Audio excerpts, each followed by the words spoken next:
This is therefore to say that transformation of human consciousness through meditation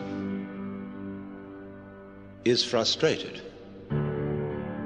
so long as we think of it in terms of something that I myself can bring about by some kind of wangle, by some sort of gimmick.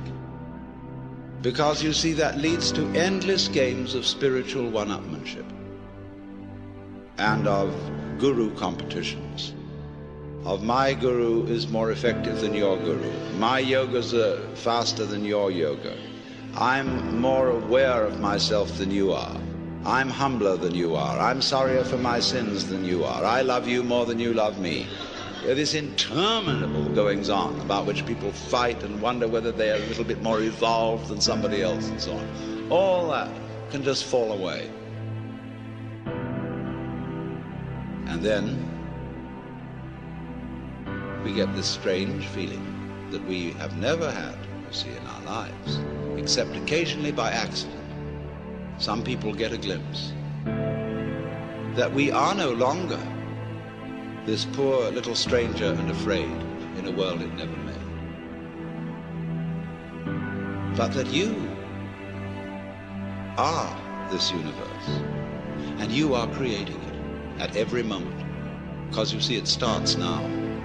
It didn't begin in the past. There was no past. See, if the universe began in the past, when that happened, it was now. See? Well, it's still now. And the universe is still beginning now, and it's trailing off like the wake of a ship from now.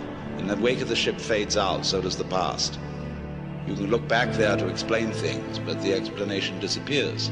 You'll never find it there. Things are not explained by the past. They're explained by what happens now. That creates the past, and it begins here. That's the birth of responsibility. Because otherwise, you can always look over your shoulder and say, well, I'm the way I am because my mother dropped me.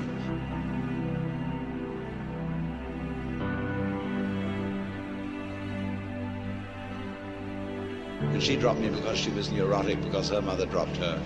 Now away we go back to Adam and Eve, or to a disappearing monkey or something. We never get at it. But in this way, you're faced with it, you're doing all this.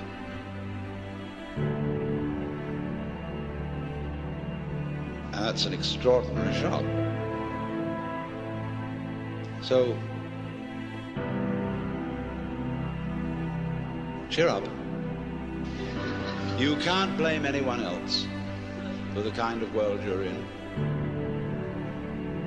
And if you know, you see, that I, in the sense of the person, the front, the ego, really doesn't exist, then it won't go to your head too badly if you wake up and discover that you're God.